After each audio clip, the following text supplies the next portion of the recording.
essa iniciativa partiu, né, dos professores da nossa Faculdade de Ciências Sociais, né?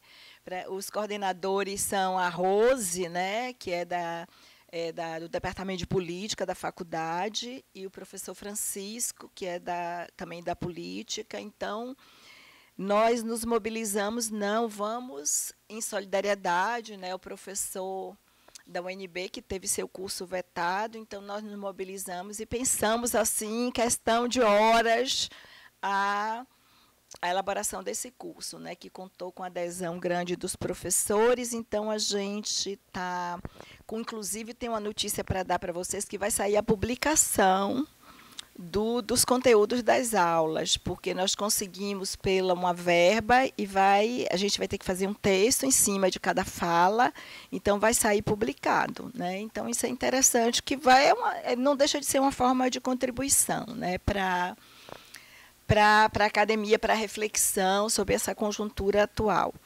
E, para mim, eu sou estudiosa da migração. O meu doutorado foi sobre migração. Eu venho estudando esse tema há algum tempo, né?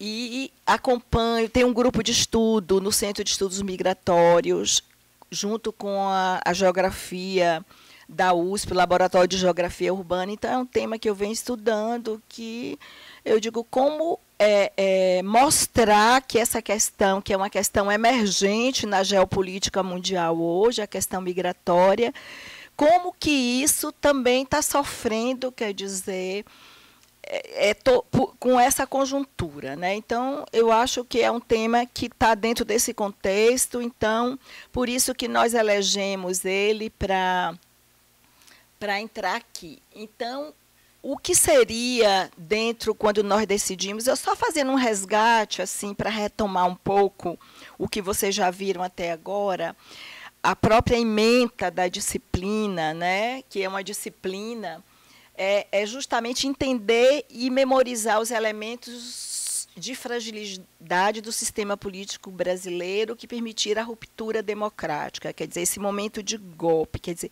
que fragilidade, como isso se deu, entendeu? Nós acompanhando pela tela da televisão. Então, para a gente entender melhor esse contexto, né? Analisar esse governo, a sua agenda de retrocesso nos direitos, que a gente está vendo isso acontecer, e é esse sofrimento nosso, né, no dia a dia, uma restrição às liberdades, e a relação entre as desigualdades sociais e o sistema político brasileiro. Então, praticamente, os dados, eu trouxe aqui alguns dados para mostrar como isso realmente está acontecendo, desde que esse governo golpista tomou o poder, não é isso? E todas as aulas estão tentando evidenciar esses desdobramentos da crise em curso e que possibilidades tem nós de fazermos essa correlação de força, de nos estruturar em termos de resistência, né? E para tentar restabelecer o Estado democrático voltado para quê? Para a participação da sociedade, o público, o resgate do público mesmo, uma sociedade que tenha um Estado, um governo voltado para a sua população. Então, é justamente em cima disso que a gente está aqui refletindo, o objetivo de refletir com vocês acerca dessa problemática, né, que é esse o objetivo da disciplina, né? Então, os temas que estão sendo tratados é tolerância, intolerância e ódio à democracia, né, o golpe de 64 e de 2016, acho que foi o Luiz que pegou bem o golpe, né? O Luiz, que inclusive é da história, um professor, que, não sei se você estava presente, ele falou sobre o golpe de 64, ele é estudioso disso, né? A campanha pela deposição de Dilma, né? O conservadorismo e a ascensão da nova direita, resistências e enfrentamentos, crise global e a democracia, e hoje que nós vamos refletir sobre essa questão migratória, que também está tendo que agressões, aviltamentos, uma atuação policial frente aos imigrantes. Então, tudo que a gente estava tentando fazer com que caminhasse numa outra direção, está havendo retrocessos, também nesse setor da política migratória. Então, eu pensei desenvolver a nossa reflexão em 3 eixos. Resgatar um pouco os cenários do golpe, colocar a migração no contexto atual e falar sobre a nova lei de imigração, que é justamente que está norteando toda a política migratória hoje no Brasil, né? Quer dizer, os avanços e que poderiam ser bem maiores, né? Porque essa lei foi fruto de uma mobilização dos segmentos que trabalham com os migrantes junto com os próprios migrantes, né? E como na sua tramitação, na sua aprovação, muita coisa foi comprometida nisso aí, que fruto justamente desse governo golpista, né? Então, como que a gente vai analisar? Porque o migrante, inclusive, quando tem um grande estudioso, que para mim é um estudioso clássico sobre a questão migratória, que é o Sayad. Ele é um argelino, um imigrante argelino que entrou na academia francesa, e ele mesmo diz que você estudar a questão migratória é um fato social total. Para você entender a problemática da imigração, você mexe com todas as áreas de conhecimento, a geografia, a história, a cultura, a política, a sociologia, a antropologia. Então, praticamente, é um fato social total, como ele coloca, né? E está muito atrelada ao quê? Ao próprio sistema político, à geopolítica mundial, e ligada também às estruturas políticas em nível local, não é? Então, a questão do golpe, né? Então, foi semana retrasada, o Chomsky fez uma fala que eu achei bem assim, característica do que ele fala sobre golpe. Ele diz assim: Lula está sendo punido pelas políticas reformistas que deram apoio à população reprimida. Essa gente ter voz nos rumos do governo não é admitido pela classe dominante, os donos do poder patriarcal brasileiro. Quer dizer que a gente vive esse sistema patriarcal. O Raimundo Faoro fala muito bem disso nos Donos do Poder, né? Desde a época, antes do Brasil ser descoberto, os nossos colonizadores, como eles já tinham uma relação de patriarcalismo, né? na política. E a gente vê que a nossa identidade vem de fora, né? São os países hegemônicos que dão modelo de ação para o Brasil, modos de vida. Então, até isso foi até visto recentemente, que eu achei bem interessante uma análise, não sei se vocês tiveram a oportunidade de ver, do Caligares, que é da psicanálise, ele colocando justamente como que o sujeito incorpora uma identidade que é do Ocidente, que é de fora. Quer dizer, você não constrói essa identidade dentro do seu próprio país, com a sua cultura, com modos de vida, com as potencialidades que nós temos, mas a gente justamente incorpora essa identidade que vem de fora, né, e que tem a ver com esses donos do poder patriarcal brasileiro, que praticamente imprimem a nossa forma de ser, de pensar, de agir, né? E um outro professor filósofo, né, o Safatli, ele também fala, ele deu essa entrevista na França, falando sobre essa conjuntura aqui do Brasil. Então, ele dá essa definição que eu achei também bem apropriada. O que nós vivemos agora é um momento de degradação institucional, em que dos atores políticos e da burocratização dos conflitos sociais, que tende a piorar, né? Então, o poder judiciário no Brasil é a gesticulação do golpe. É um poder monárquico, é o único que opera sem nenhum tipo de intervenção da população. Então, praticamente, a gente vê que está no jurídico. A judicialização da ação política que está sendo comandada pelo Judiciário, pelo Supremo. Então, como que isso está, e a gente praticamente vê isso como um teatro, né? A população de fora não interfere nessa conjuntura, né? E reduzir o quê? Praticamente é como se nós voltássemos mesmo a essa raiz que está dentro da história do Brasil, né? Isso aí o Giovanni coloca, até nesse livrinho aí da Enciclopédia do Golpe, ele faz a abertura e ele coloca essa questão, que o golpe reduziu em pouco tempo o Brasil a uma colônia do capitalismo neoliberal hegemônico, quer dizer, que praticamente interfere na configuração desse sistema mundo que nós vivemos, né?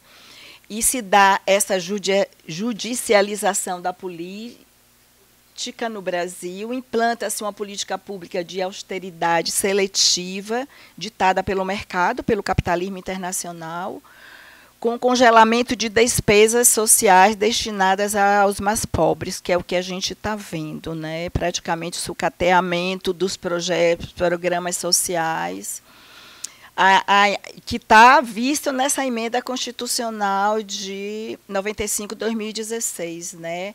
Na reforma trabalhista, né, que indicam a reversão das políticas distributivas, o aumento da desigualdade e a transferência da renda da base para o topo da pirâmide. Eu até trouxe esse dado agora para a gente perceber como isso se dá mesmo, olha, dividindo aquele primeiro gráfico ali, né? E foi tirado, inclusive, do valor econômico da semana passada. Então, dividiu a população em 5 quintis, né? E você vê que praticamente houve um aumento de ganho em 10% naquele segmento mais rico, né? E o segundo também com um crescimento de ganhos de renda, né? E o terceiro, e um empobrecimento gritante dos segmentos justamente mais pobres, né? Que perderam poder aquisitivo do primeiro trimestre de 2017 para o primeiro trimestre de 2018. Como que isso aconteceu? O índice Gini, que mostra, que também é um indicador importante para a gente ver essas questões, mostra como também está se dando o quê? Uma diferença entre os mais ricos e os mais pobres, né? Esse indicador é muito importante para se ver a desigualdade e você vê como está crescendo, né? Porque quanto mais baixo esse indicador é que está tendo menos desigualdade. Quanto mais perto de 1% é que a desigualdade é maior. Vocês veem que tem um crescimento no primeiro gráfico, incluindo os desempregados, né? E o segundo, excluindo os desempregados. É menor, mas mesmo assim é gritante, mesmo entre os desempregados, mesmo aqueles que conseguem, o que é que mostra isso? Mesmo aqueles que conseguem se inserir no mercado de trabalho estão se inserindo de uma forma precária, sem carteira assinada, na informalidade, né? Em trabalhos flexíveis, que mostra todo esse empobrecimento, né? Então, esses dados aí demonstram mesmo esse quadro que nós estamos passando agora de retrocessos em termos de distribuição de renda e de aumento da desigualdade. Então, outros indicadores do crescimento da desigualdade: 13 milhões de desempregados, dívidas com o SUS, que a gente vê que é algo que a gente se orgulha, nosso sistema de saúde, né? Que é algo voltado para a população, que praticamente interfere nas condições de vida, uma saúde de qualidade. Então, dívidas, sucateamento, a gente já vê um projeto de Não é? Dá para perceber isso abertamente, esse projeto de privatização, de sucateamento. E vocês já viram a propaganda massiva que está nos meios de comunicação em cima de planos de saúde, de hospitais privados, etc., privatização de hospitais. Gente, é um sucateamento incrível que a gente vê, e é um patrimônio nosso. Esse modelo de saúde do Brasil é vanguarda no mundo, né? Falava falava dele, tentou implantar lá, e o capitalismo não deixou, né? O capitalismo, a correlação de força, você vê como é dura essa luta, né? No sentido realmente desse projeto, desse sistema mundo capitalista, implementar aquilo que é bom para eles, não para a sociedade, né? Então, a questão do próprio projeto do governo PT em termos do acesso da população ao ensino superior, que isso é uma forma de mudar, gente, uma realidade. Você dá acesso à educação é estratégico, e a gente vê um sucateamento disso, né? Quantos alunos estão deixando, que já tinham ingressado na universidade, deixaram de ingressar. Eu tinha gráficos também do IDH, que estagnou, quer dizer, a tendência do IDH é crescer sempre, estagnou nesses 2 últimos anos, né? Acontece justamente essa concentração de renda, como a gente já viu naquele gráfico 1, né? Nos setores mais ricos da oligarquia, e justamente na fração rentista, que é do capital financeiro, e também do agronegócio, gente, que é uma perversidade, tá? Essa questão do agronegócio. A gente não vai entrar dentro dessa seara, mas a gente vê que é um modelo para o nosso país perverso, né? Muito perverso. Então, só para isso aí, eu até peguei a fala do Boulos, que ele está fazendo uns programas, não sei se vocês tiveram a oportunidade de ver, nas redes, e ele tem uma fala só sobre desigualdade. Então, ele fez essa relação, a fonte é dele, entendeu? 6 bilionários ganham o equivalente a 100 milhões de pessoas. E cada bilionário, se gastar 1 milhão por dia, vai viver 36 anos, entendeu? Para terminar o seu capital. 1 milhão por dia, gente. Tá? Então, uma questão que a gente vê dentro do momento de agora é muito uso de quê?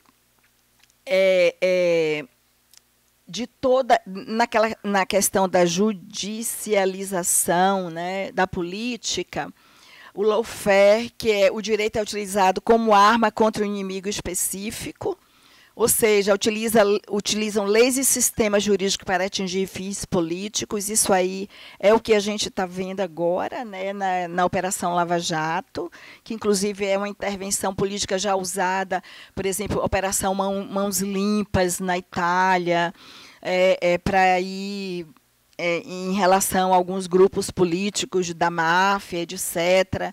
Então, tem estratégias que são usadas já em nível internacional, né, que se assemelham muito com a Operação Lava Jato, né, que a gente também não vai entrar, porque aí é uma outra, eu acho que até o Francisco falou bastante sobre isso aqui em uma das aulas dele, né, o uso de fake news, né, com notícias falsas e mentiras deliberadas, são produzidas no sentido de enganar. Então, a população, nós estamos nesse momento agora, né, que a gente não sabe fazer uma análise de conjuntura dessa greve. Quem está por detrás disso? Qual a intencionalidade? Entendeu? São várias interpretações, notícias falsas entram.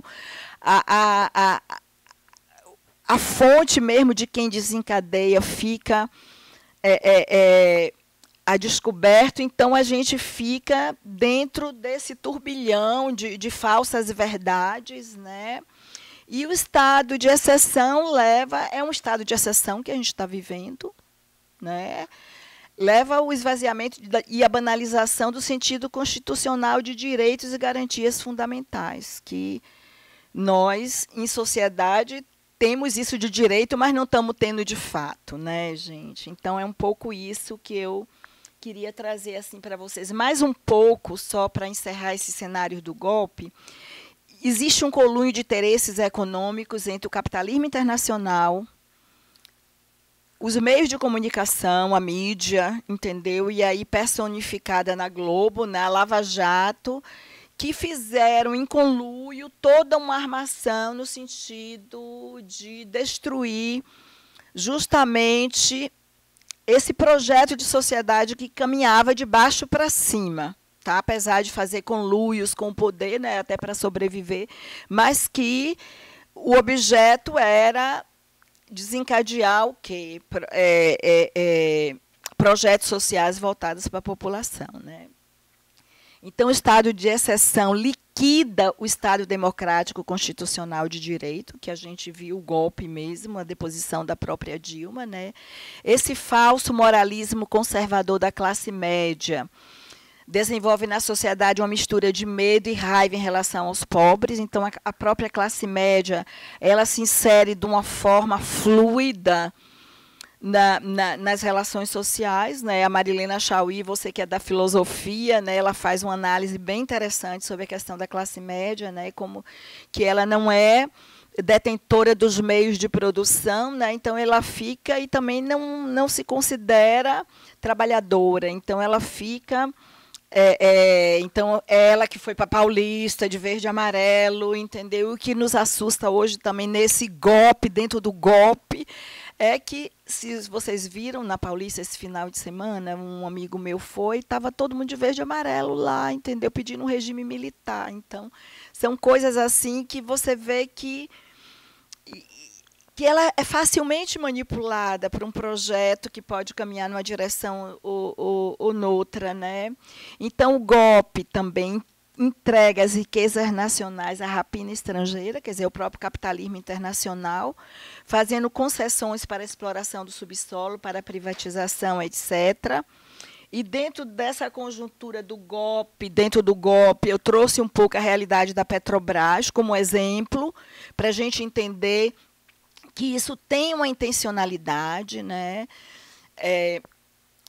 A gente já vem estudando isso há bastante tempo, desde os golpes de 64, que Brasil e toda a América Latina, né? Quando que o Brasil estava construindo o quê, gente? Um projeto junto à CEPAL, com intelectuais voltados para interesses latino-americanos, e como que se deu? Isso não interessa.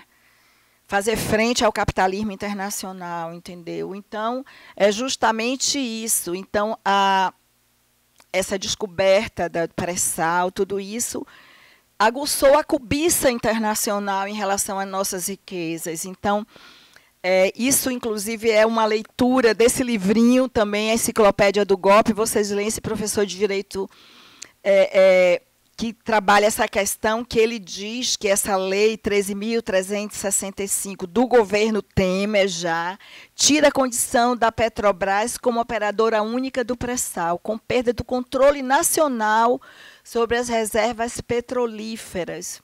E sua exploração passa a ser ditada pelos interesses privados das grandes petroleiras internacionais, inviabilizando a indústria nacional, gente. Então, praticamente, a gente se coloca na posição de exportador de commodities, né, agronegócio, e perde o quê? O controle da indústria, da tecnologia. A própria Odebrecht tinha know-how em termos de perfuração, em profundidade, né? Quer dizer, tudo isso não foi em vão, né, gente? Vamos articular, vamos fazer análise de conjuntura, articular os fatos para poder entender isso aí.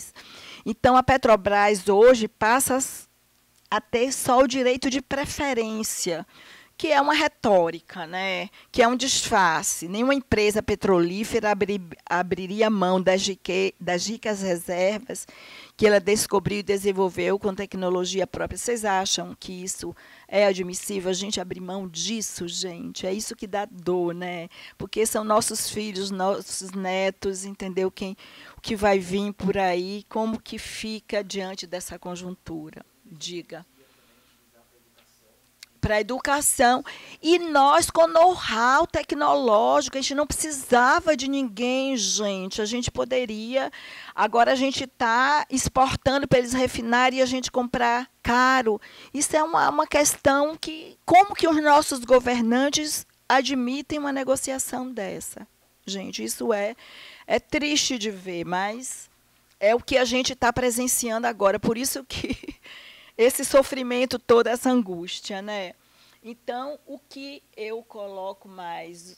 Isso aqui eu já falei? Não, é só para terminar. Os meios de comunicação não se constituem mais instituições autônomas, também, né?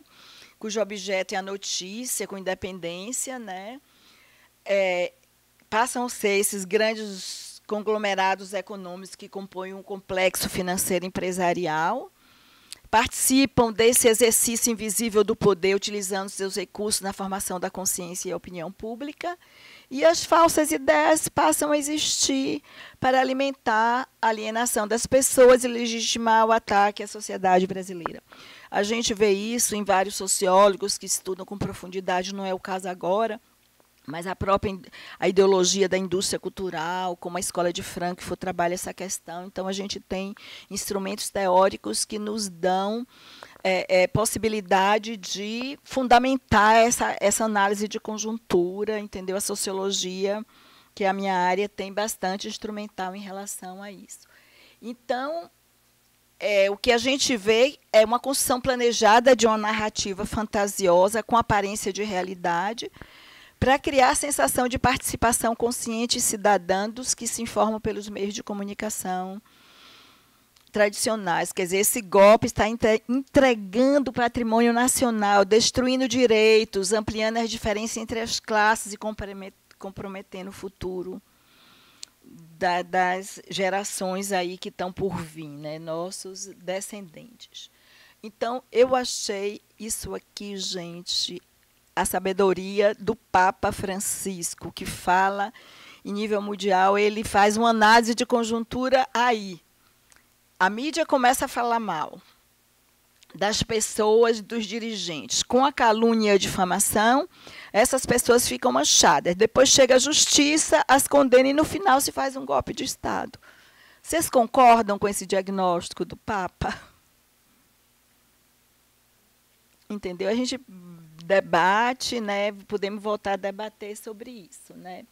E eu vi uma metodologia do golpe, gente, que é justamente esse diálogo entre o de dentro e o de fora, né? Então, como que isso aconteceu? Então, eu acho que aqui exprime bem essa intencionalidade desse momento, desse sistema mundo capitalista, que praticamente interfere na geopolítica. Quer dizer, o próprio Erlenstein, um sociólogo americano, diz que o que desenvolve hoje não são os estados, é esse sistema mundo capitalista. Então, isso aí, olha, o ideal seria que vocês fizessem esse debate. Querem fazer aqui um fala, outro fala? Ficaria mais interessante, talvez. Não sei se prejudica, né? Então, vamos lá. Se vocês... O de fora, né? Se vocês soltarem o Lula, nós vamos criar uma pequena guerra, aí mesmo nessa bagunça de país, sem exército, e depois, para garantir a democracia, vamos dar uma invadida básica para organizar as coisas. Já dissemos que só queremos o petróleo, as matrizes energéticas, o aquífero e o enfraquecimento industrial de vocês. Se seguirem nossas normas mercantilistas, nada vai acontecer. E vocês continuam na vidinha de sempre. Futebol, carnaval, novelas e esse sorriso acolhedor que só vocês têm. Isso aí foi...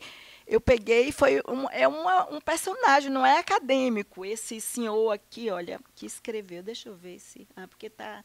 Nivaldo Tavares. Aí... Alguém daqui pergunta, mas e os outros candidatos que não Lula? Que candidatos? Os da esquerda. Que esquerda? Não me faça rir, my dear. Esquerda era Hugo Chávez, Fidel Castro e os outros moreninhos. Já derrubamos a Venezuela, estamos derrubando a Argentina e o resto não existe. Mas o Lula também fez acordos com setores conservadores. Exatamente por isso ele deve seguir preso. Ele é esperto, sabe fazer política. Com essas conversinhas, ele fez negócios com a China, a Rússia, a África do Sul, Índia e até com o Irã. Ele aumentou o poder aquisitivo dos escravos, promoveu programas contra a fome e, o que é pior, estava investindo em energia nuclear, enriquecimento de urânio a baixíssimo custo, construindo submarinos e comprando caças de guerra com direito à transferência de tecnologia. Quem ele pensa que é? Será que ele achou que ia conseguir aparelhar o Estado para defender o petróleo? E ainda por cima criou os BRICS, junto com a corja de chineses, russos e outros emergentes. A questão da criação do banco, gente, foi uma afronta ao capitalismo internacional, criar o banco dos BRICS. Imagina que correlação de forças, né, isso seria. Mas e o povo? O povo está do lado dele. Não seja ridículo. Vocês têm a Globo, a Folha, o Estadão, a Veja. Basta um acordo com eles, com os abutres do Congresso, com tudo. O povo é fácil de manipular, ainda mais esse povinho daí pacífico. Tem Copa esse ano. Tudo será esquecido. Mantenha o metalúrgico insolente na cadeia. Tá? Então, eu achei interessante para falar da metodologia do golpe, de uma forma bem cordel, né, nós do Nordeste, bem, que fala, né, de uma forma que o povo entende. Né? E agora nós entramos, então, na questão da questão migratória mesmo, né, porque migrar é um direito humano. Né? Não parece para nós humano, a gente internalizou como se não fosse um direito que está na Declaração Universal dos Direitos Humanos, direito civil, de ir e vir, entendeu? É um direito, é uma escolha do sujeito, da pessoa, se deslocar e migrar. Né? Isso parece para a gente, nos é colocado como é um intruso, é aquele que vai tomar meu emprego, entendeu? E etc, etc. Então, é um pouco isso que a gente vai retomar, analisando o que é a migração no contexto atual. Né?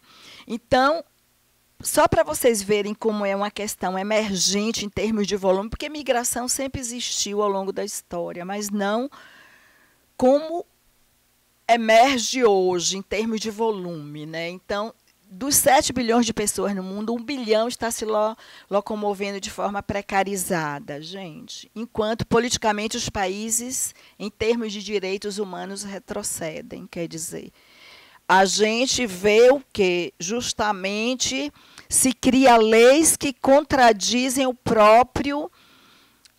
própria Declaração Universal dos Direitos Humanos. E a gente vê isso aonde esses direitos nasceram. Na Revolução Francesa, na cidadania, no iluminismo, na Declaração dos Direitos do Homem e do Cidadão. Lá, quer dizer, a própria aversão ao migrante, os tratados, a legislação das leis migratórias como estão sendo feitas, entendeu? Desconsideram essa questão dos direitos humanos. É como se isso não já fosse uma conquista da humanidade. Então, essa violação diária e massiva dos direitos humanos. Né? Então, os direitos voltados aos refugiados, os compromissos assumidos pela ONU e pelo Acnu, existe no âmbito do direito e não existe no âmbito de fato. A gente vê, quem estuda bastante isso, a Hannah Arendt, naquele livro Origem do Totalitarismo, ela fala do Tratado das Minorias pós-Segunda Guerra Mundial, né, em que praticamente diferentes etnias passaram a ser minorias em países hegemônicos, entendeu? Que hoje é a origem de todos os conflitos que nós vivemos. Inclusive, ela até diz, se dessem pós-guerra um espaço a essas minorias, entendeu? Mas colocaram elas de uma forma desrespeitosa, se submetendo a estados hegemônicos através de um tratado de minorias em que o próprio tratado já colocava essas etnias numa situação subalterna. Né? A gente não vai tratar isso aí, mas a gente vê esse aviltamento dos direitos, né? que estão aí em relação a essa questão da migração, da formação dos estados nacionais e como que essas minorias foram segregadas, né? Então, o que se vê é justamente essa brutalidade no contexto mundial, que praticamente está preocupado só o quê? Com a criação da riqueza, com a tecnologia, né? Com o crescimento econômico corporativo buscando lucro e sem ter o olhar prioritário que deveria ser para a sociedade, né? A sociedade civil. Então, acontece esse aviltamento dos direitos humanos, o enfraquecimento da democracia, a deflagração dos conflitos com a paralela e acelerada expulsão das pessoas do seu local de origem, que não encontram possibilidade de construir aí o seu projeto de vida. Então, a questão migratória emerge muito dentro da corrente do próprio capitalismo. Tá?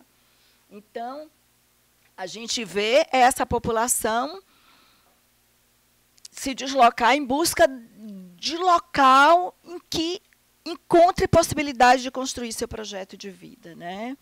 Essa foto é da Missão Paz, é onde eu trabalho lá, o Centro de Estudos Migratórios é a Missão Paz, são eles que encontram esse acolhimento assim que chegam no nosso país. Né? Então, só para vocês terem a contextualização em dados quantitativos sobre isso, o Acnu, as tendências globais migratórias, têm o foco sobre os refugiados deslocados, aumentando movimentos populacionais entre países. Então, o deslocamento forçado causado por guerras, violência e perseguições atingiu cerca de 65 milhões de pessoas em 2016, que foram forçadas a deixar seu local de origem por temor de perseguição, justamente em decorrência dos conflitos da Síria, Sudão, Congo, Iraque, Palestina, Angola, Somália, Libéria, Líbano, Afeganistão, Haiti, Colômbia, Venezuela. Então, a gente vê que são países que vivem situação conflituosa, né, em que a população praticamente é expulsa. Né? Então, em um mundo em conflito, o migrante emerge como um dos atores mais vulneráveis.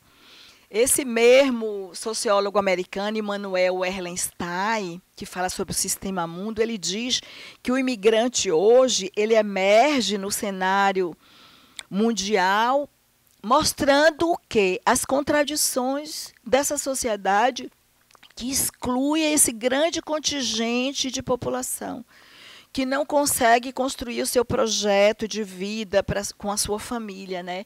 Que mostra essas contradições, quer dizer que ele até diz que hoje, no século XXI, eles são o que a classe operária foi no século XIX, as classes perigosas que denunciavam, que poderia, entendeu? Ele mesmo mostra isso, né? Como que essa desigualdade contraditória que emerge no mundo e que está aí presente. Né? Então, a economia mundial não está sendo capaz de absorver essa população que necessita de trabalho e passa a concentrar uma força de trabalho, tanto interna como de fora, né? Que sobrevive no mercado de trabalho informal e ilegal em condições de grande precariedade. Então, a crise econômica e o desemprego crescente das populações leva ao crescimento da pobreza e da criminalidade associado à formação de milícias, que é o que a gente vê hoje, né? Isso, a questão da ilegalidade, é uma forma de sobreviver diante dessa sociedade que cria isso de acordo com a sua própria dinâmica. Né? Então, as transformações e turbulências que vêm se dando no mundo são essencialmente agitadas pelo capital financeiro e imobiliário. O David Harvey, o geógrafo, trabalha bem essa questão hoje, quer dizer, o capitalismo não é mais o capitalismo industrial, ele tem que ganhar na mesma proporção. Então, aonde o capital está vendo? Então, seria na financiarização e no capital imobiliário, que é justamente aonde está focado agora os interesses, né? Com isso, cresce o quê? A intolerância das populações nativas, especialmente dirigidas ao imigrante, quer dizer, aquele ele não conseguiu construir o seu projeto na origem, então ele vem para outros países em busca de projeto, mas os países também estão pauperizados, porque é esse sistema mundo que pauperiza, entendeu? Você vê que praticamente as fronteiras elas estão, o capital é global, mas as fronteiras estão aí, os muros estão surgindo para impedir esse livre, né, esse livre trânsito da população. Então, tem que culpar alguém. Quem culpa? Os imigrantes. Então, a perda de empregos tem que parar, e, para isso, tem que se pedir a entrada dos imigrantes.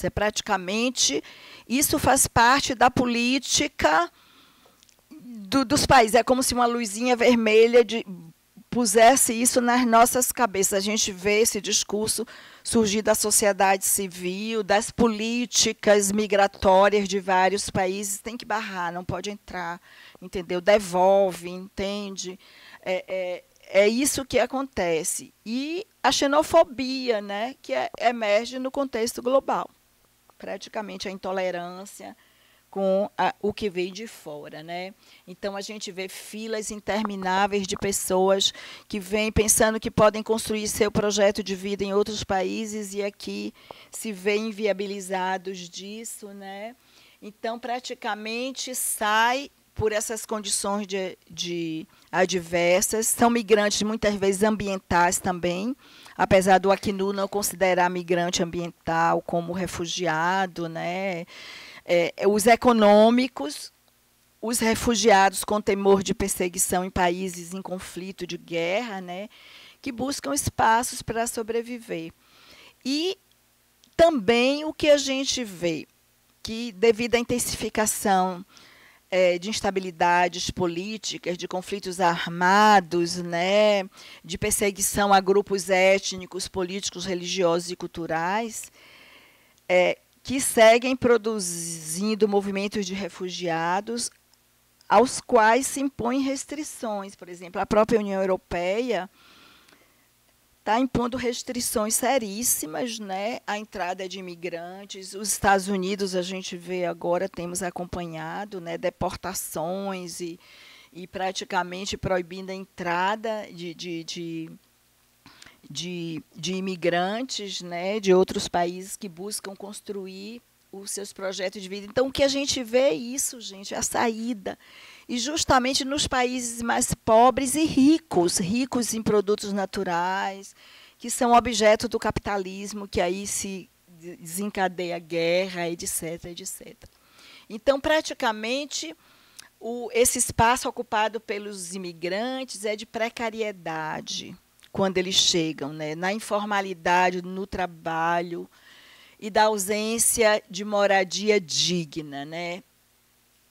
A gente vê aqui em São Paulo mesmo, no incêndio do prédio, 25% da população era imigrante. Se vocês forem ver o Hotel Cambridge também, vocês assistiram aquele filme? Era o Hotel Cambridge, que é uma ocupação, gente, o grande percentual de imigrantes de vários países, certo? Então, que estão praticamente formando redes com a população mais pobre, desassistida, né, que praticamente é onde ele consegue, porque enfrentam o mesmo problema, encontrar o que é essa solidariedade, construir essas redes que os ajuda no acesso à moradia, ao trabalho, certo? Que são essas redes, né? Os desequilíbrios incidem sobre suas vidas em habitações precárias e insuficientes, né? A miséria, entende?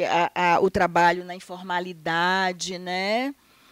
O desemprego, certo?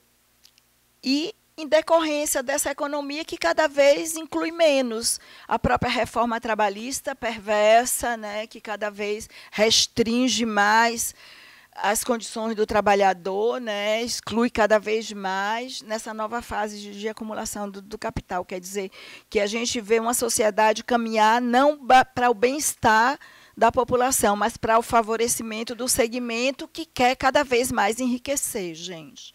Então, em vez de se construir pontes, né, ligar, inserir essas pessoas dentro da sociedade, opta-se por construir muros, impedir a entrada, barrar não só através de muros concretos, mas também simbolicamente, né, através do preconceito, da xenofobia e etc., da inaceitação, né.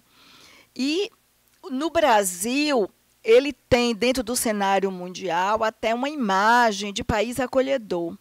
Não por causa da lei do Estatuto do Estrangeiro, que era a antiga lei, mas por causa da lei do refúgio, que é o Estatuto Jurídico do Refúgio, que acoberta um pouco, dá condições ao refugiado se estabelecer, né?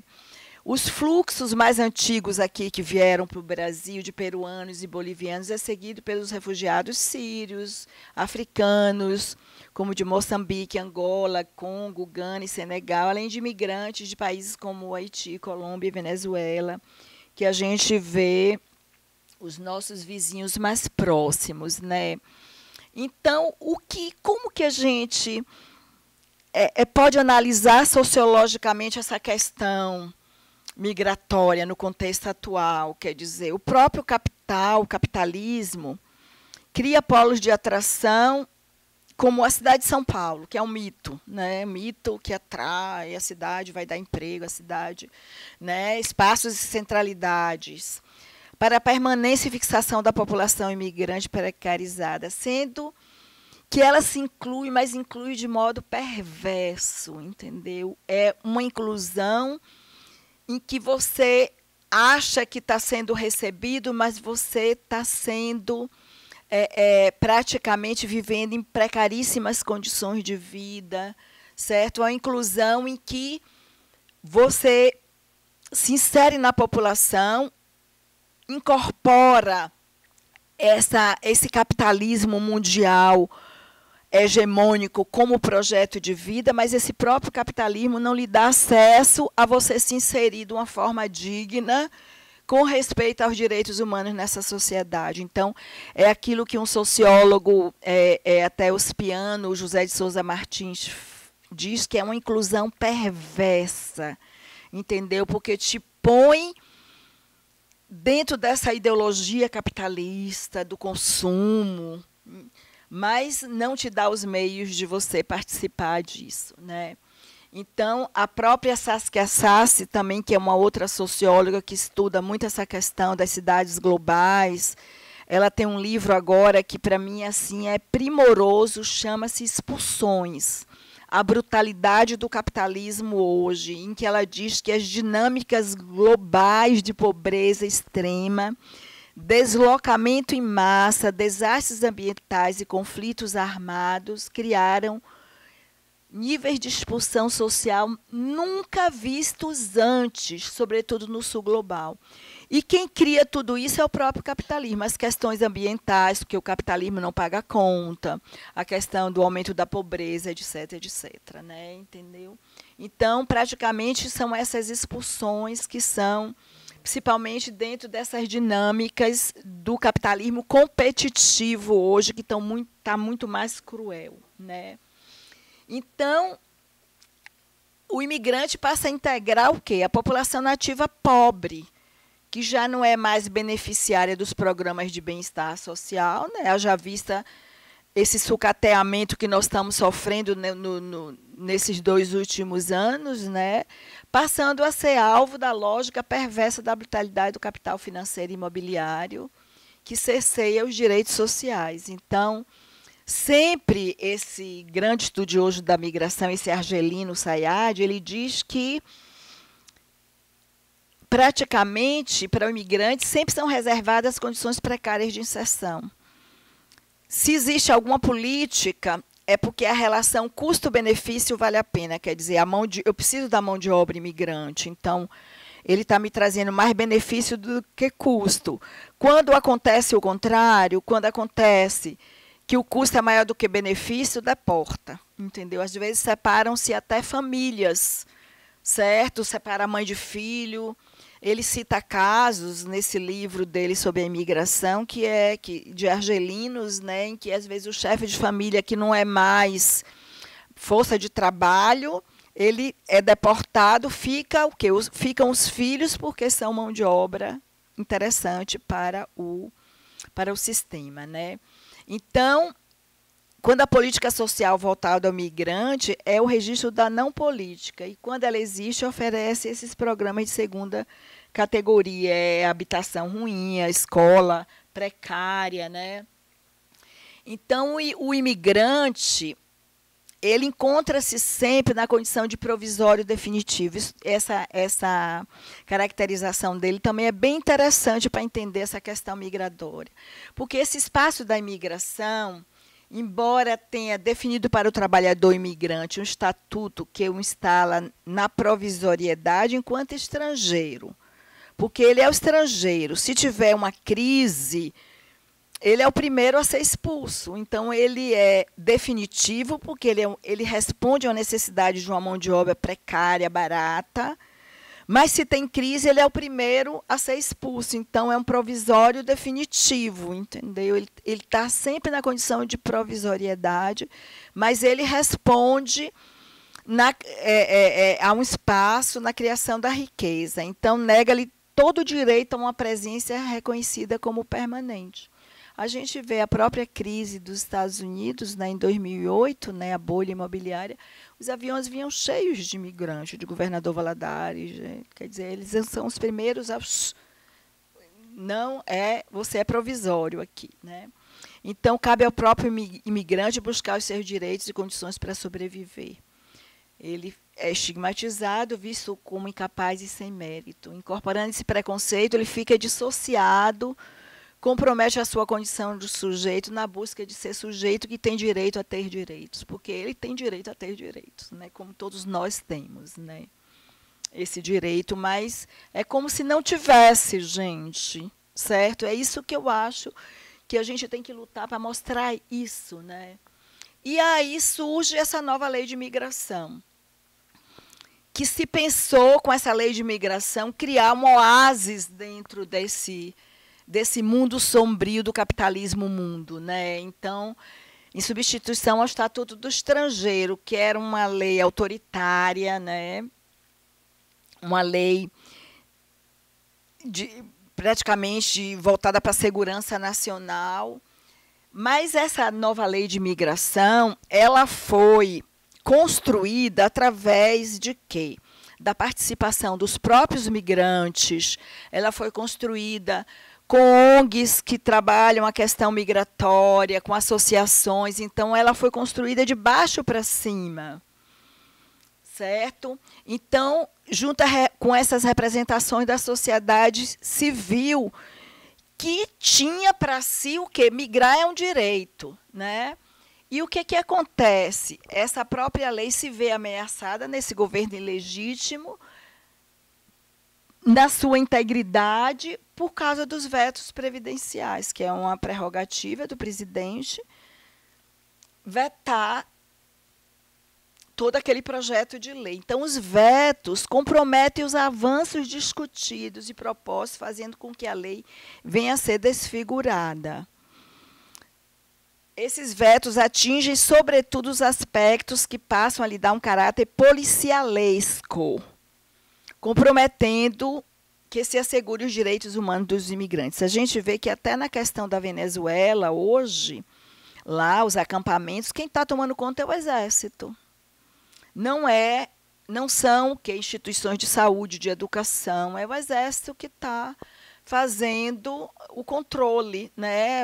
Está alimentando toda a viabilidade do campus que está abrigando os imigrantes, né? Então, isso a gente vê presente, isso que já é essa lei sendo sendo operacionalizada, né? Então, o que acontece? A lei veio para adequar-se às novas realidades migratórias e ordenamentos internacionais.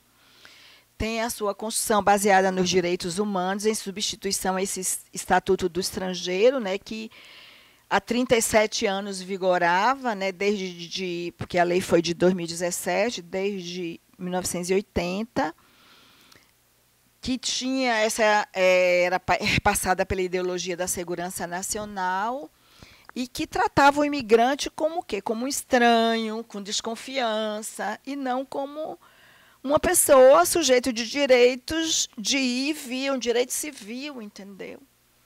Então, o Estatuto do Estrangeiro entrava em conflito até com a Constituição de 1988, porque a própria Constituição diz que o estrangeiro residente no Brasil goza de todos os direitos reconhecidos aos brasileiros nos termos da Constituição e das leis.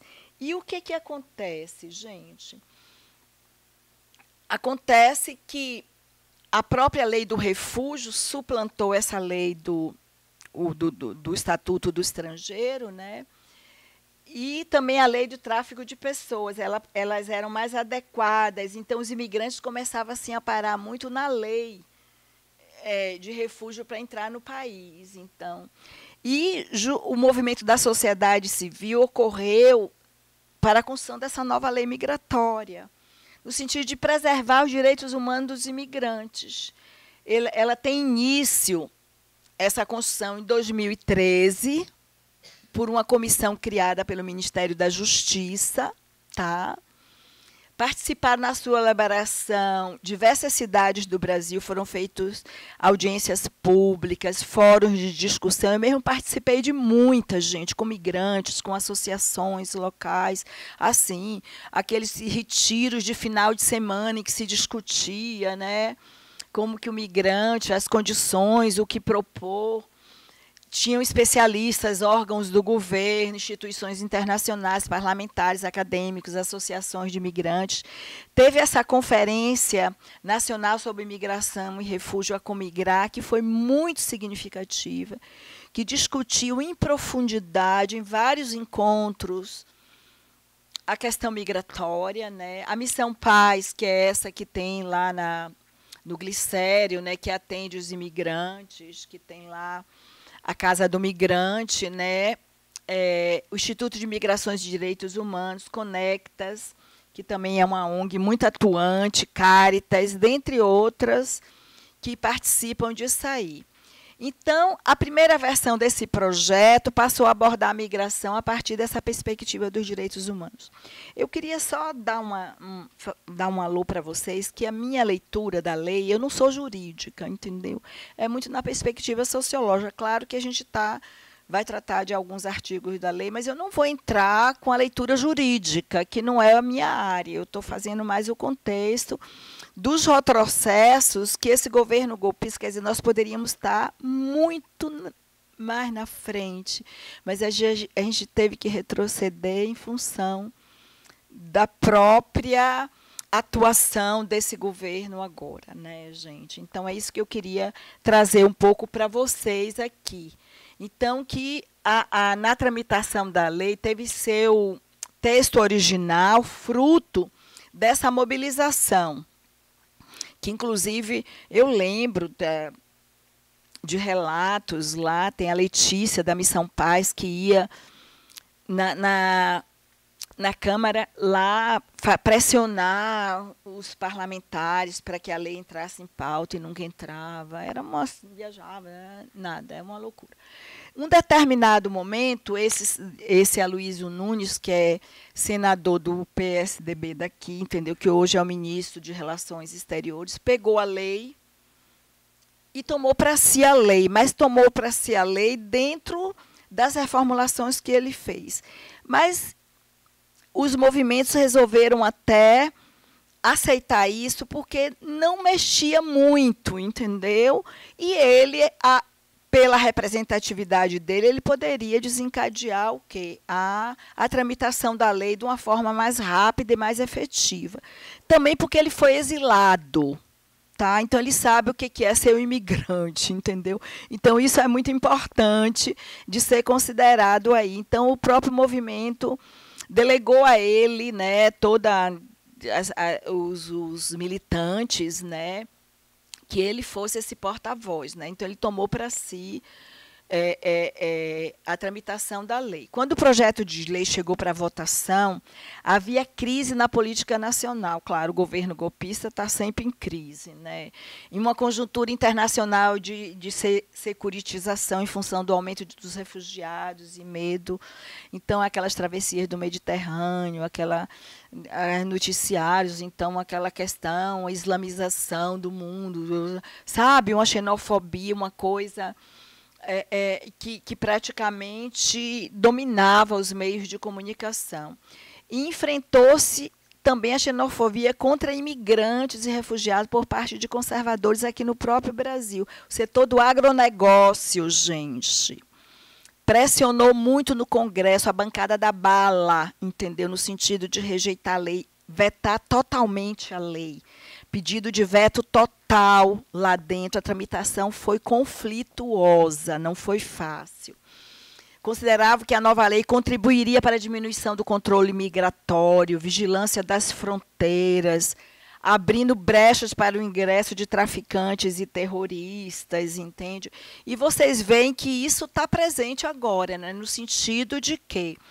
De criminalização dos movimentos sociais, movimentos do sem terra, movimento do sem teto, no sentido de criminalizar, abrir mais aquela lei contra o terrorismo para incluir esses segmentos. E está em votação no Senado essa lei.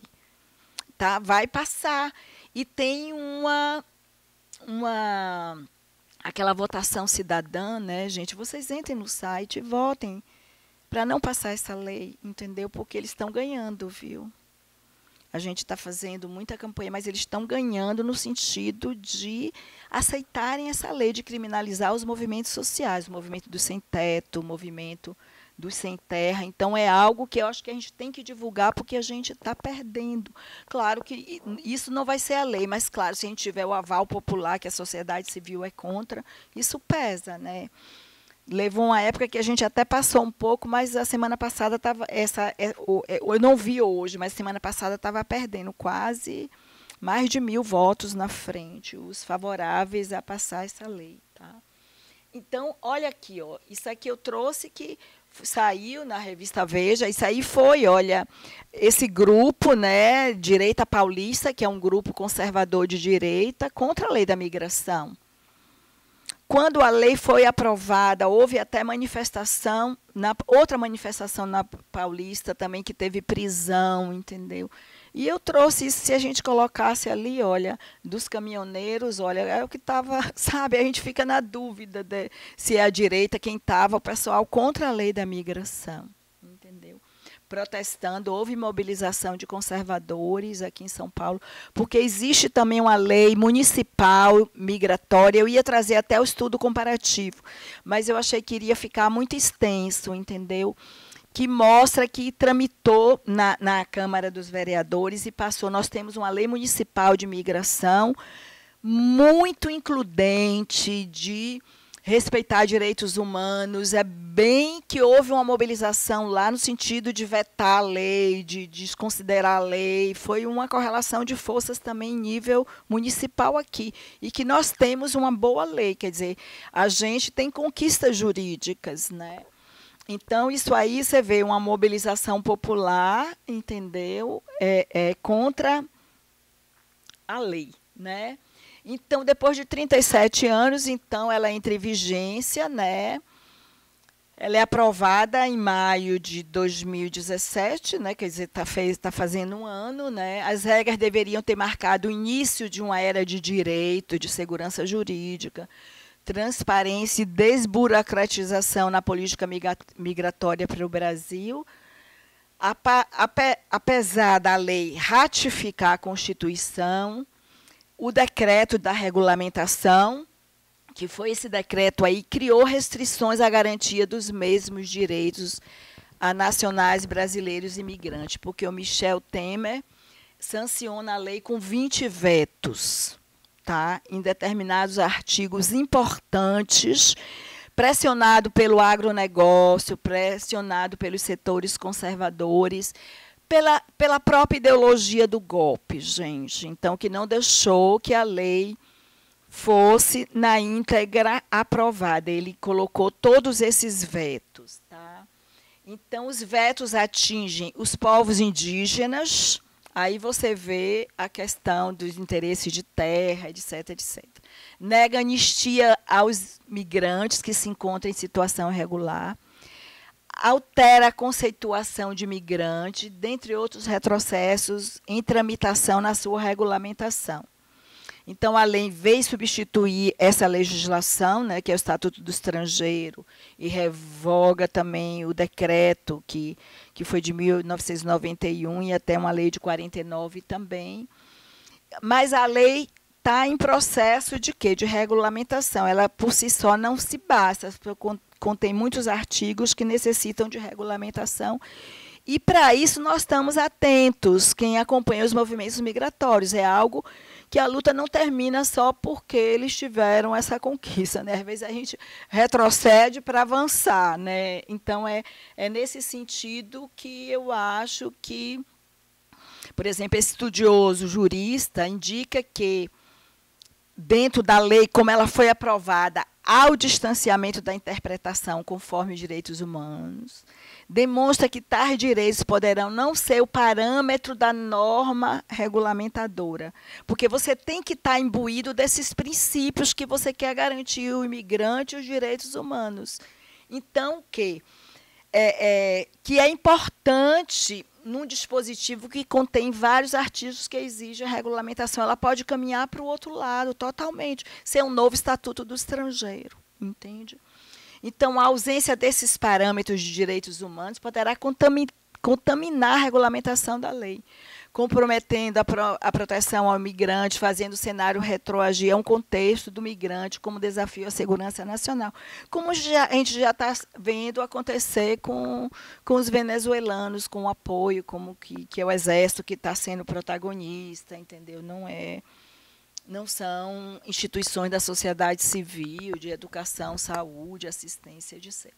Então, os dispositivos que exigem a regulamentação na lei são os vistos humanitários, os migrantes fronteiriços, a concessão e manutenção de asilo, proteção aos apátridas, cumprimento de pena e transferência de presos, o devido processo legal, né, para repatriação, expulsão e infrações administrativas, prazos e procedimentos. Quer dizer, tudo isso vai exigir regulamentação, e para isso é que esses segmentos não acabaram sua luta, estão atentos no sentido de continuarem correlacionando forças para que algumas conquistas sejam mantidas, né? Além dos vetos que já alteram o teor original da lei, da presença de uma visão de direitos humanos, torna-se indispensável na sua regulamentação esse sentido de assegurar a proteção do imigrante. Inclusive, eu trouxe assim alguns vetos, não trouxe todos, gente, porque ia ficar muito cansativo. E eu não sei se é porque eu sou socióloga, gente, na hora de analisar a lei mesmo, assim, é isso para isso, não sei o quê. Aqui não tem ninguém da área do direito, né? Entendeu? Fica algo assim que, às vezes, a gente não domina com tanta...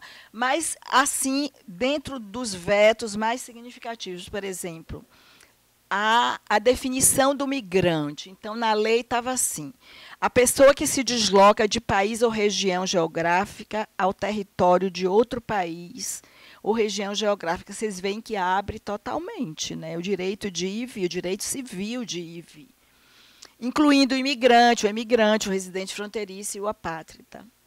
O veto coloca apenas, tira toda essa primeira parte, coloca só o imigrante, o residente fronteiriço, visitante e apátrida. Não é qualquer pessoa que tem o direito de ir e vir, entendeu? Que seria um direito fundamental, que está presente. Então, porque eles disseram que pode trazer traficantes, pode trazer, certo, pessoas perigosas para o país, então eles vetaram isso, né? Porque a comissão, justamente, essa do segmento da sociedade civil começaram a trabalhar no sentido de trazer a noção de migrante para substituir aquela noção estigmatizada de estrangeiro, do de fora, entendeu? Para trazer o migrante para se integrar na sociedade, né? Então, esse já é um veto, tá? Eu trouxe um outro veto que fala sobre dos povos indígenas, tá? Que eles teriam o direito de livre circulação em terras tradicionalmente ocupadas. E aí tem um veto também, aí bate com a questão do agronegócio, que a não compreensão do modo de vida das populações indígenas e a persistência lógica da segurança nacional e da tutela dessas populações. Dão esse teor para a lei, né? O veto também é contrário à própria Constituição, gente, de 88. Aí vocês veem que as coisas são assim criminosas até na criação da lei. No artigo 231, que trata o direito dos povos indígenas e as normas internacionais que estabelecem e regulam a circulação das populações tradicionais através de fronteiras. Quer dizer, a própria Constituição garante esse direito e o veto do presidente tirou esse direito da lei e da Constituição. E aí, gente? E aí? Não é governo golpista? Tá? Outro veto, que é a questão do trabalho, por exemplo, era permitido exercer cargo, emprego, função pública, conforme definido em edital, certo? Só os reservados para brasileiro nato. Eles também disseram que pode participar, mas não pode exercer cargo público. Então, como diz assim, é migrante, esse não é confiável. Perceberam?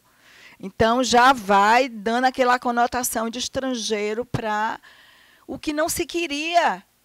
Queria trazer essa lei, entendeu? Inclusiva, essa lei no sentido da troca, da troca de culturas, etc., etc. Então, coisas nesse sentido.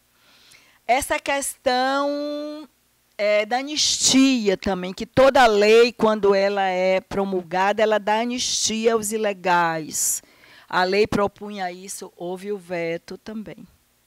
E aí você vê a correlação de força, porque tem um parlamentar, o Orlando Silva, já entrou com um projeto de lei para anistia, entendeu? No sentido de contrariar esse veto. Então, a correlação de força tem que existir, né, gente? Então, para isso que a gente trabalha também, né? Para mostrar que não é nessa direção que temos que caminhar, né? Então, já existe, mas aí foi um outro veto também que mexeu na questão da essência da lei, dos seus princípios, né? Então, era um pouco isso que eu queria mostrar para vocês, entendeu? Mas também trouxe algumas conquistas que eu acho que a gente não pode abrir mão, que não estava no Estatuto do Estrangeiro, que era o quê, gente? A abordagem da migração a partir da noção dos direitos humanos, a não criminalização das migrações e o combate à xenofobia. Pelo menos está escrito no papel. A gente vê que... Mas, pelo menos, isso está expresso, está explicitado, né? Facilitou o processo de obtenção de documentos para legalizar a permanência, né? Outra, eles não podem ser mais presos por estarem irregular no país. Tá? Permite que se manifeste politicamente, não pode emprego público, mas pode participar politicamente, para fins pacíficos, associando em reuniões políticas e sindicatos. Aborda também que os brasileiros que vivem no exterior, isso é importante, porque é para imigrantes e emigrantes. Então, quem é brasileiro também pode se valer da lei do seu país para se inserir no fora, né? Então, esse é uma questão interessante. A nova lei é muito clara no repúdio expresso à discriminação e à xenofobia, né, que é um pouco, e a questão dos vistos humanitários, que foi institucionalizada, quer dizer, você pode permanecer no país, não como refugiado, entrar com pedido de refúgio, mas ter o visto humanitário, como acontece com os haitianos e venezuelanos. Tá? Então, é justamente isso que a gente quer dizer, esses retrocessos do governo ilegítimo, né? Mas os direitos humanos é praticamente isso que esse imigrante coloca aí, gente. Expressa, né, que migrar é um direito humano, é um direito civil, tá? No direito de cidadania civil, político e social, né? São os direitos da cidadania plena, né? Que está aí presente, que migrar é um direito humano, tá? E, gente, eu trouxe algo para poder relaxar um pouco, tá? A gente até já escutou, né? Mas vamos lá. Cadê aqui? Onde é que eu entro aqui, gente? Ó. Uma musiquinha para nos relaxar, para mostrar que a gente vive golpe, mas a gente resiste, né? É um pouco esse o objetivo da...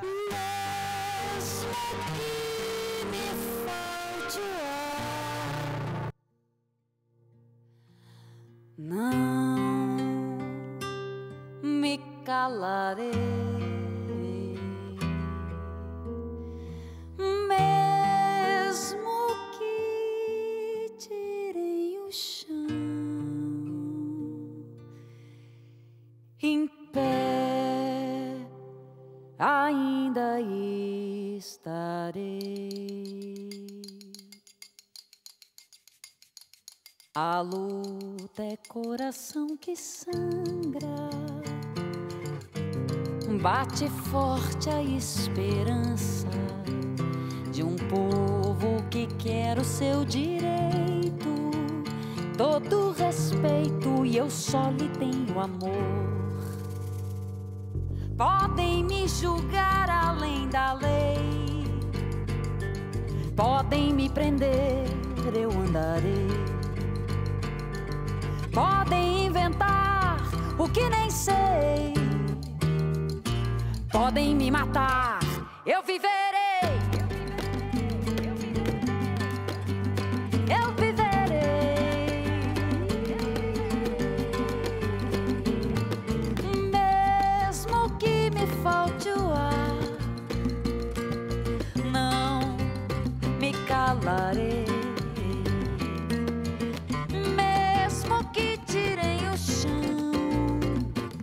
Em pé ainda estarei.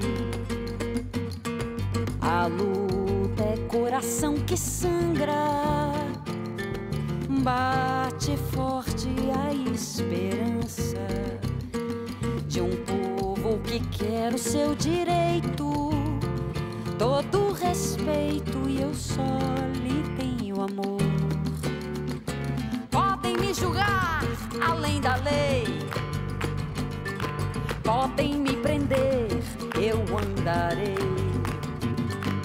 Podem inventar o que nem sei, podem me matar, eu viverei. Eu viverei.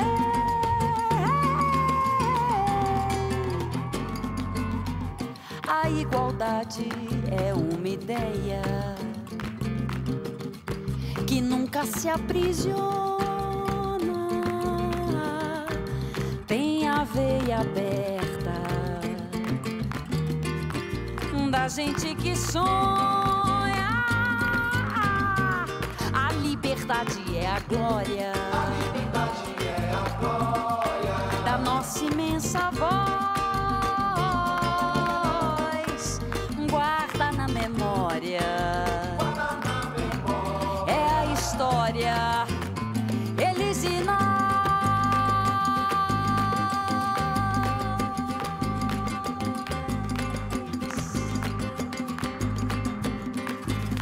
Mesmo que me falte o ar, não me calarei.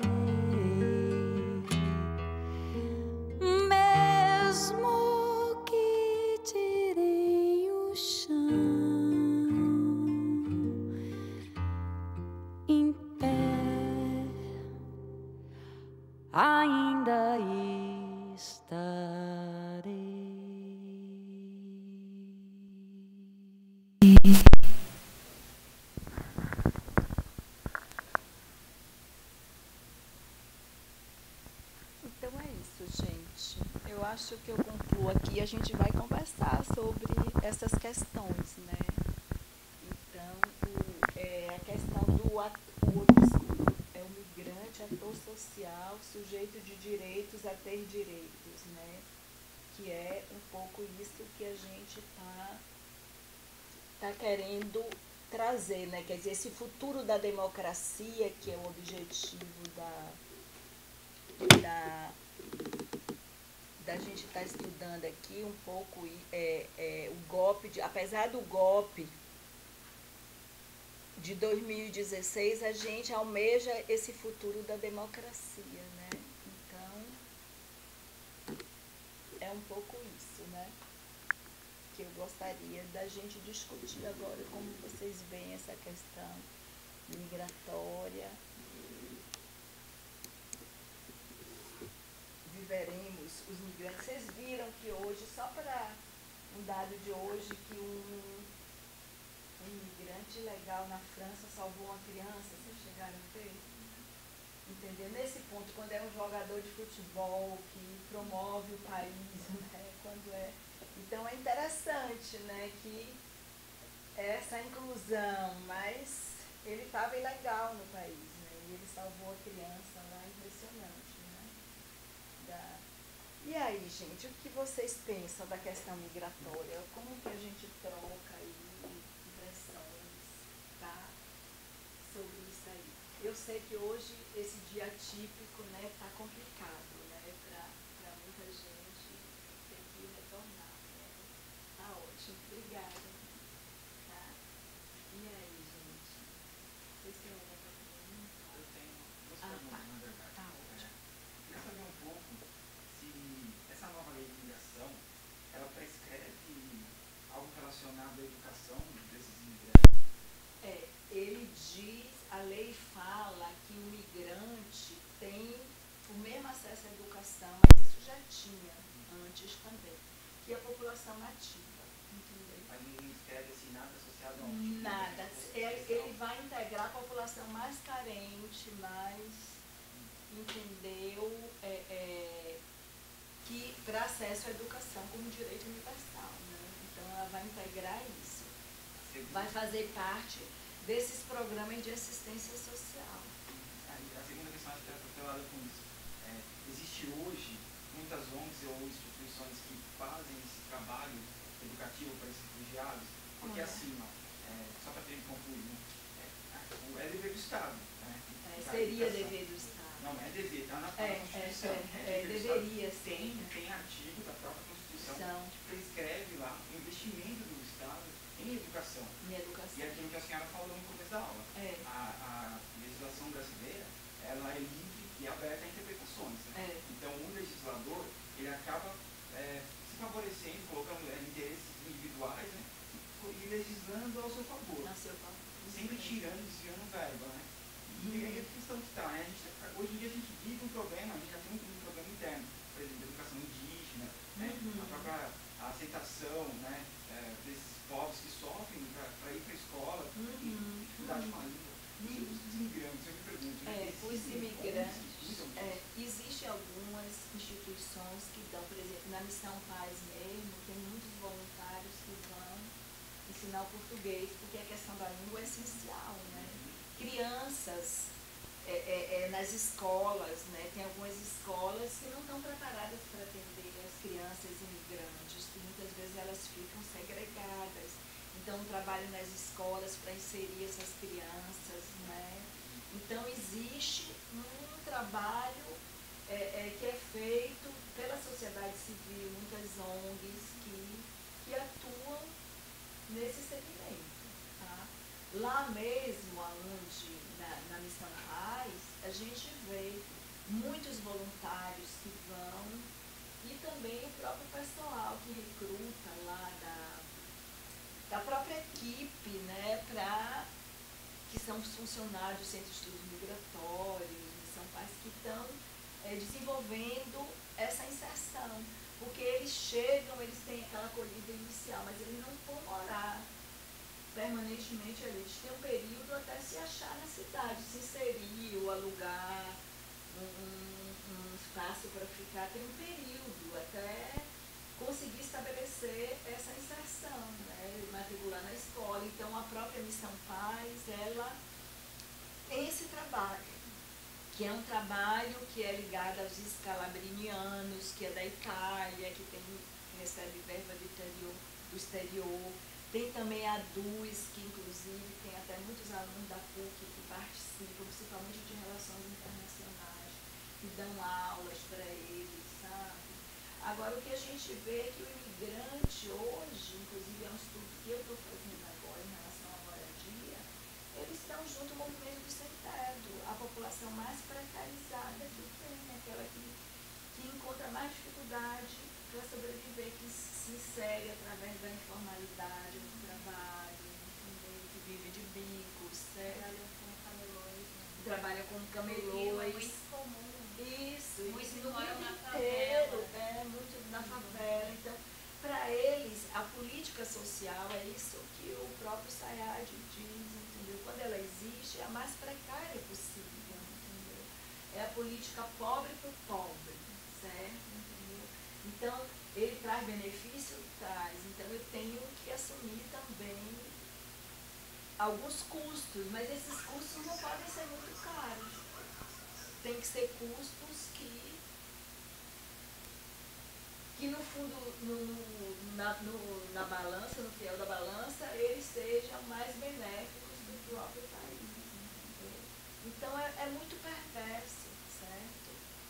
A gente não vê nada em termos de uma preocupação, porque no momento em que o imigrante era uma solução, por exemplo, se você for ver até, trazendo um pouco o seu raciocínio como os interesses econômicos, no momento da construção de São Paulo, quer dizer, a própria Secretaria do Imigrante no Brás, você vê aquela polícia toda, porque se interessava o quê? A economia do café, a própria construção interessava, precisava de mão de obra. Então, a recepção ao imigrante, os programas de integração do imigrante estavam na Secretaria do Trabalho, com recursos para inserir esse imigrante de uma forma. Os grandes empresários davam seu dinheiro para acolhê-los, etc, etc. Depois, quando não passou a ser mais necessário, então passou para a Secretaria da Assistência Social. Entendeu? Quer dizer, eu vou praticamente acolher desde que, se puder, entendeu, eu mando de volta, né? Que a gente vê com muito migrante interno e também com a questão dos muros, você não vê deportações, o próprio Estados Unidos agora, né, os países, a Europa tem uma legislação agora que chama Diretiva de Retorno, que justamente eles chegam, ficam no campo de refugiados, é estúpida, existe a deportação, o retorno não interessa você. Então é um pouco isso, como ele está sendo tratado dessa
Então eu vou brigar por 1 litro de gasolina no posto, entendeu? Achando que o problema é eu não ter a gasolina no meu carro, né?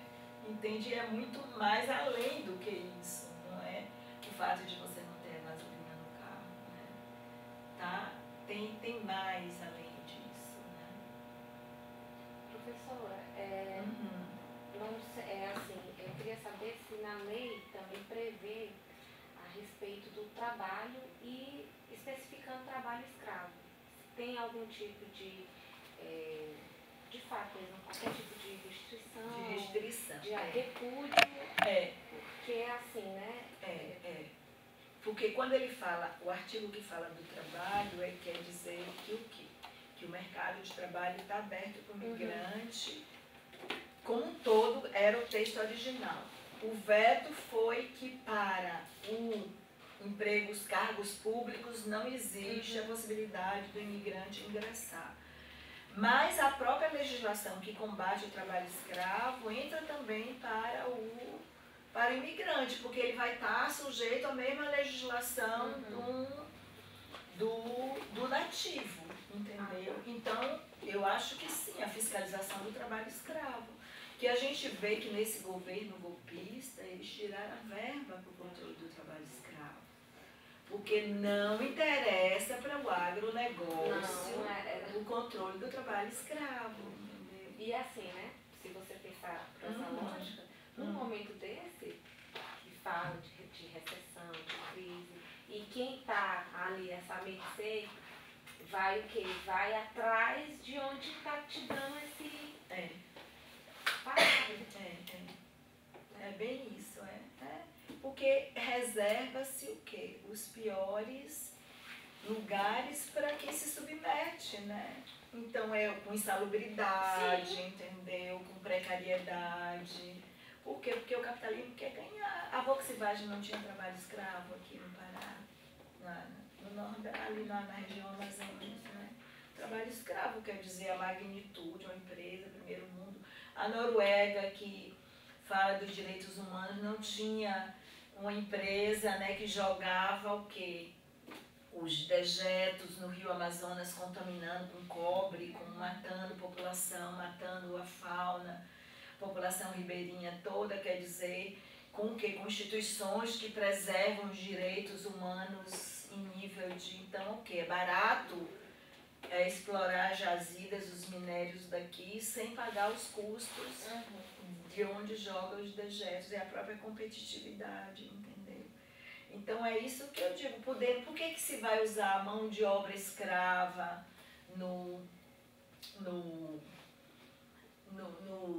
nos países de baixo, no Timor-Leste, entendeu? Nesses países aí que essas grandes multinacionais vão baratear. Quer dizer, o que é a globalização?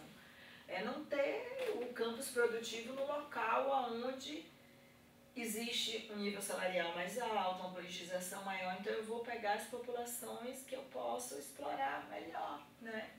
E a gente vê aqui com o próprio trabalho dos imigrantes, né? Existe uma etnização de determinados nichos de trabalho, como dos bolivianos com a costura, entendeu?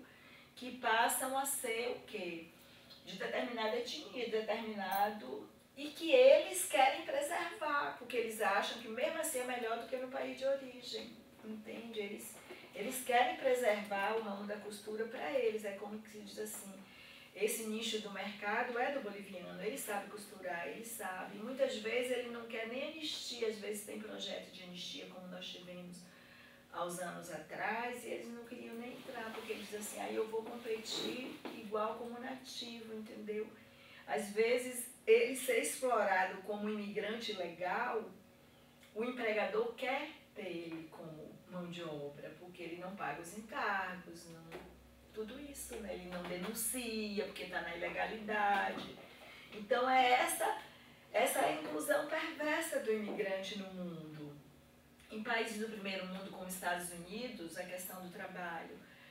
Muitas empresas super renomadas empregam imigrantes, dias de auditoria, eles dizem diziam assim, olha, vocês não venham trabalhar que amanhã vai ter auditoria aqui, entendeu? Ilegal, não, sabe?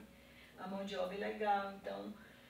E o imigrante se submete a esses vínculos trabalhistas que são ilegais, né? E que os grandes empresários, o próprio capitalismo mundo, se aproveita disso, da mão de obra. Ela ganha em cima do trabalho, né? Essas empresas ganham em cima do trabalho escravo. Toda hora a gente vê denúncia aqui sobre isso, né? Vai ver ali se não tem imigrantes. Quer dizer, imigrante está no rol desses mais precarizados. A gente vê quem lá vai lá no largo onde estão os acampados do prédio que incendiou. Vai ver quantos imigrantes tem. E ali, por exemplo, 5% trabalha ali, naquele meio, que é o quê? Onde tem de certa forma, o grande centro da cidade de São Paulo. Que tem acesso a, como você falou, ao trabalho, ao fluxo populacional, os meios de transporte, tudo aquilo, né? Entendeu? Que querem permanecer ali, né? Então, é uma perversidade, gente, entendeu? E o imigrante está ali com essa população vulnerável e que emerge e que está sendo tratada dessa forma perversa, preconceituosa, com políticas xenófobas de expulsão, de deportação, né? Você vê essas fronteiras aí, fronteiras Estados Unidos e México, isso no mundo inteiro, né? Construção de muros, né? Para não permitir o fluxo. A gente vê com percentual mínimo de refugiados, porque se você for ver o fluxo de refugiados de temor de perseguição, eles não vão para os países do primeiro mundo da União Europeia. O pouquinho que vai, aparece como se fosse algo, entendeu, que está abalando. Quer dizer, quem abriga mesmo a grande massa dos refugiados, os deslocados de conflitos, são os países pobres. Isso tem dados, entende, que mostram, não são os grandes países do primeiro mundo. Eles aceitam quando eles têm déficit populacional, certo? Quando essa relação custo-benefício é vantajosa. Quando não é, repatria-se, entendeu? Deporta.